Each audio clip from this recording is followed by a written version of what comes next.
മന്ത്രി വി ശിവൻകുട്ടിക്ക് മുൻപ് ഈ തലമുറയ്ക്ക് അധികം അറിയാത്ത മറ്റൊരു ശിവൻകുട്ടിയുണ്ട്. അന്ന് അടിയന്തരാവസ്ഥയുടെ ഭയാനക നാളുകളിൽ നിശ്ചലമായ സംഘടനാ സംവിധാനങ്ങൾ ഉണർന്ന് കേരളമൊട്ടാകെയുള്ള ക്യാമ്പസിൽ SFI തരംഗമായി 78-79 കാലം. ആ സംഘടനാ പ്രവർത്തന തുടർച്ചയിൽ മെലിഞ്ഞു നീണ്ടൊരു ചപ്പർത്തലമുടിക്കാരൻ വിപ്ലവകാരി MG കോളേജിലേക്ക് കയറുന്നുണ്ട്. പേടിയില്ലാത്ത ആർജവം 85-ലാണ്. അന്ന് ഈ സംഘപരിവാരത്തിന്റെ വിദ്യാർത്ഥി പ്രസ്ഥാനം അടക്കി ഭരിച്ചു വാഴും കാലം തിരുവായ്ക്കെതിർവായില്ലാതെ പാറുന്ന ഒരു കാവിക്കൊടി. പ്രതിരോധമെങ്കിൽ പ്രതിരോധം, അടിക്കു തിരിച്ചടി എന്ന മട്ടിൽ ആ കലാലയത്തിൽ അവന്റെ പ്രസ്ഥാനത്തിന് അടിത്തറയിട്ട് തുടങ്ങിയ രാഷ്ട്രീയമാണ്, നേതൃമികവാണ്. പ്രീ ഡിഗ്രി ബോർഡ് സമരം, ഒരു മാർക്ക് തട്ടിപ്പ് സമരത്തിൽ സെനറ്റ് ചേംബറിലേക്ക് ഇരച്ചുകയറി പോലീസ് ഇഞ്ചപ്പരുവത്തിലാക്കിയതടക്കം ചോര കണ്ട അസംഖ്യം സമരങ്ങളുടെ സമര നേതാവാണ്.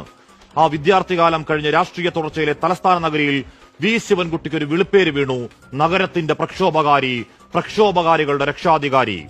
സമരക്കാരെ കണ്ടാൽ ഹാലിളക്കത്തിൽ കൈതരിക്കുന്ന, കണ്ടാൽ പോലും ഭയന്നു പോകുന്ന ഒരു കാക്കി മേലാളൻ സാക്ഷാൽ IG ലക്ഷ്മണയോട് തെരുവിൽ നേർക്കുനേർ നേരിട്ട കരുത്താണ്.